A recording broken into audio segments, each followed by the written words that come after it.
আজ ফের স্বাস্থ্য ভবন অভিযানের ডাক আশা কর্মীদের একাংশে। রাজ্যের বিভিন্ন জায়গা থেকে অভিযানে যোগ দিতে চাওয়া আশা কর্মীদের আটকানো হচ্ছে বলে অভিযোগ উঠছে। নিউ জলপাইগুড়ি স্টেশনে গতকালই ট্রেনের ভিতরে আশা কর্মীদের বাধা দেওয়ার অভিযোগ ওঠে।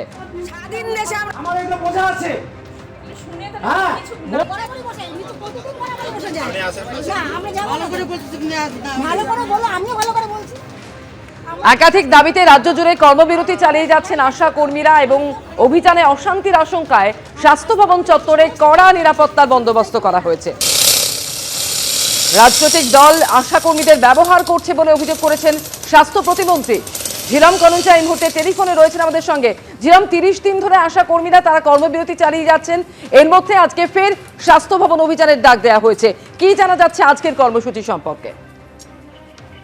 একদমই 30তম দিনে বললো আশা কর্মীদের একাংশের যে কর্মবিরতি এবং তাতে বিভিন্ন জেলাতে যে বিভিন্ন স্বাস্থ্য পরিকল্পনা যে বিভিন্ন প্রকল্প আছে সেইগুলো প্রভাবিত হচ্ছে বলে স্বাস্থ্য ভবন সূত্রে জানা যাচ্ছে এবং সেই পরিপ্রেক্ষিতে আজকে তারা ফের স্বাস্থ্য ভবন অভিযান এবং ডেপুটেশন কর্মসূচি এর আগেই ঘোষণা করা ছিল। গতকাল স্বাস্থ্য প্রতিমন্ত্রী তিনি সাংবাদিক সম্মেলন করে সকলকে জানান যে যারা আশাকর্মী তারা যেন এই আন্দোলনে কোনোভাবে অংশগ্রহণ না করেন এবং স্বাস্থ্য পরিষেবা যাতে সঠিক থাকে, বন্দোবস্ত সব ঠিক থাকে তার কথা তিনি বারবার আবেদন করেন। তবে এরই মধ্যে দেখা যায় যে স্বাস্থ্য ভবনের চারপাশে প্রচণ্ড কড়া নিরাপত্তা এবং বিভিন্ন পুলিশের ব্যারিকেড করা হয়েছে। তার কারণ 7ই জানুয়ারি অভিযান হয়েছিল, তাতে স্বাস্থ্য ভবন প্রায় 6 ঘন্টা স্তব্ধ হয়ে গিয়েছিল, কেউ বেরোতে পারছিল না, ঢুকতে পারছিল এবং সেই পরিস্থিতি যাতে এবার না হয় তার জন্য কড়া নিরাপত্তার ব্যবস্থা করা হচ্ছে। যদিও এই আন্দোলনকারী যারা ডাক দিয়েছেন তারা বলেছেন যে তারা অবশ্যই অভিযান করবেন এবং পুলিশি দমন পীড়নের প্রতিবাদে তারা এই কর্মসূচি সফল করবেন এবং একই সঙ্গে কর্মবিরতি চালিয়ে যাবেন। ধন্যবাদ ছিলাম।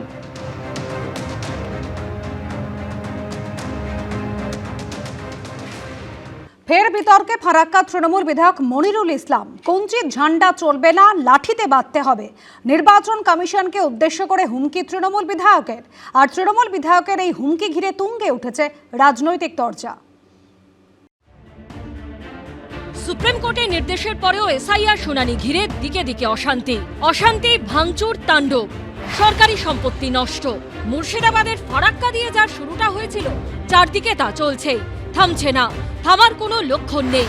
আর এরই মধ্যে হুমকির সুর শোনা গেল ফারাক্কার তৃণমূল বিধায়কের গলায়, যার উপস্থিতিতে কয়েকদিন আগেই বিডিও অফিস ভেঙে চুরমার করে দেওয়া হয়েছিল।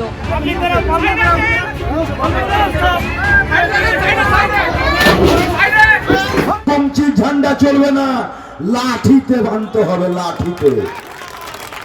কোমরকে ঢিলা করে দিতে হবে নির্বাচন কমিশনে। বুধবারই অশান্তির আগুনে জ্বলেছিল মুর্শিদাবাদের ফারাক্কা এলাকার তৃণমূল বিধায়ক মনিরুল ইসলামের সামনে ভেঙে চুরমার করে দেওয়া হয় বিডিও অফিস। 5 দিন কেটে গেলেও এখনো তৃণমূল বিধায়ককে ছোঁয়নি পুলিশ।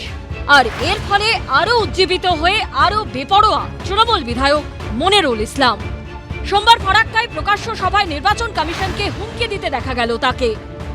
কোমরকে ঢিলা করে দিতে হবে নির্বাচন কমিশনে।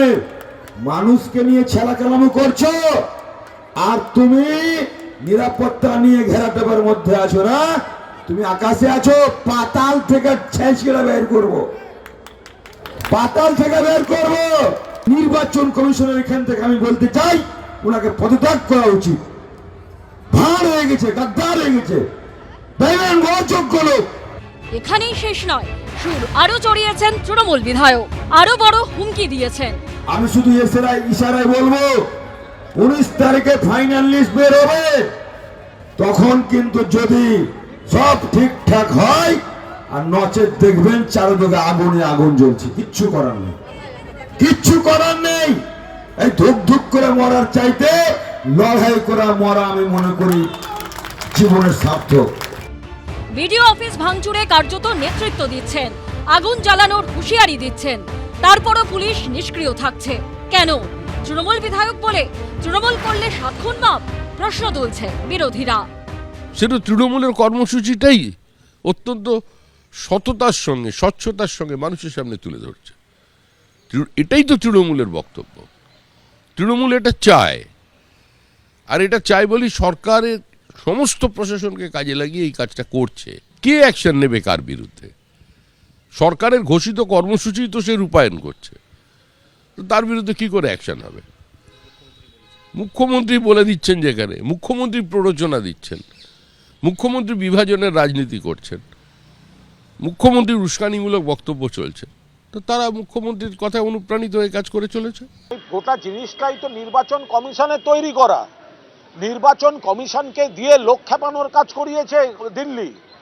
তারা তো চাইছে কোনো একটা অস্থিরতা হোক, মানুষকে খেপিয়ে দিচ্ছে, খুঁচিয়ে দিচ্ছে। এই গোটা জিনিসটার জন্য দায়ী নির্বাচন কমিশন আর বিজেপি। এসআইএন নিয়ে মানুষ হয়রানির মুখে পড়ে অত্যন্ত ক্ষুব্ধ এবং ক্ষিপ্ত হয়ে আছেন। আমরা নিশ্চিতভাবে সকলকে অনুরোধ করছি যে দেখুন, কোনো জায়গায় আইন নিজের হাতে নেবেন না। সব মিলিয়ে এই ইস্যুতে বিতর্ক ক্রমেই বাড়ছে। বিজেন্দ্র সিংহ, আশাবুল হোসেন ও রাজীব চৌধুরীর রিপোর্ট, এবিপি আনন্দ। একের পর এক রেল দুর্ঘটনা নিয়ে প্রশ্ন উঠেছিল আগে। অবশেষে পশ্চিমবঙ্গে 443 কিলোমিটার রুটে কবচ 4.0 বসানোর ছাড়পত্র দিল রেল বোর্ড। বরাদ্দ হয়েছে 223 কোটি 83 লক্ষ টাকা। আপাতত পূর্ব রেলের গুরুত্বপূর্ণ 15টি সেকশনে এই কবচ 4.0 সিস্টেম বসানো হচ্ছে। গত দুদিনে রাজ্যের দুই প্রান্ত থেকে বন্দে ভারত স্লিপার, অমৃত ভারত সহ একাধিক ট্রেনের সূচনা করেছেন নরেন্দ্র মোদী। প্রধানমন্ত্রী সফরের পরই এবার সুরক্ষায় নজর দিল ভারতীয় রেল। বিধানসভা ভোটের মুখে পশ্চিমবঙ্গে অটোমেটিক ট্রেন প্রোটেকশন সিস্টেম বা কবচ 4.0 ছাড়পত্র দিল রেল বোর্ড। রেল লাইনে এই প্রযুক্তি বসানো হলে আগামী দিনে সুরক্ষা অনেকটাই বাড়বে বলে মনে করছেন বিশেষজ্ঞরা। কি এই কবচ 4.0? কবচ এমন এক প্রযুক্তি যা দুটো ট্রেনের সংঘর্ষ আটকাতে সক্ষম। একই লাইনের ওপর দুটি ট্রেনের উপস্থিতি নির্দিষ্ট দূরত্ব থেকেই বুঝতে পারে কবচ। সেই অনুযায়ী আগেভাগেই ট্রেনের চালককে সতর্ক করে দেয় এই প্রযুক্তি। ইঞ্জিনে বসানো যন্ত্রের মাধ্যমে অনবরত সিগন্যাল দিতে থাকে কবচ, যা চালকের দৃষ্টি আকর্ষণ করে। কবচ শুধু সতর্কই করে না, চালকের থেকে কোনো পদক্ষেপ না হলে এই প্রযুক্তি স্বয়ংক্রিয়ভাবে ট্রেনের গতিবেগও কমিয়ে দেয়। গত কয়েক বছরে কখনো বালেশ্বরের বাহানাগা বাজার স্টেশনের কাছে রেল দুর্ঘটনা ঘটেছে, কখনো ফাঁসি দেওয়ার রাঙাপানি স্টেশনের কাছে দুর্ঘটনার কবলে পড়েছে কাঞ্চনজঙ্ঘা এক্সপ্রেস।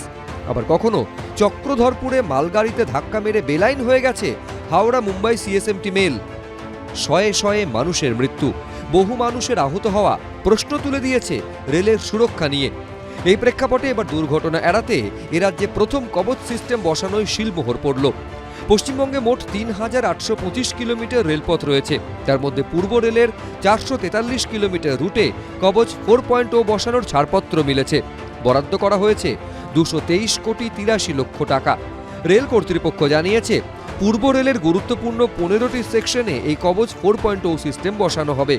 সেগুলির মধ্যে রয়েছে হাওড়া সাঁতরাগাছি, লিলুয়া বেলুড় মঠ, তারকেশ্বর গোঘাট, রামপুরহাট দুমকা, আজিমগঞ্জ মুর্শিদাবাদ, লক্ষ্মীকান্তপুর নামখানা, কাঁকুরগাছি বালিগঞ্জ, কৃষ্ণনগর সিটি লালগোলা, আসানসোল বার্নপুর।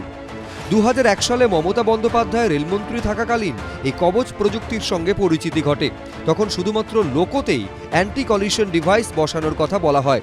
পরবর্তীকালে 2020 পর নতুন নামকরণ করা হয় কবচ, আর বর্তমানে কাজে লাগানো হচ্ছে আধুনিক প্রযুক্তি কবচ 4.0। অরিত্রিক ভট্টাচার্য, এবিপি আনন্দ, কলকাতা। এবিপি আনন্দ, এগিয়ে থাকে, এগিয়ে রাখে।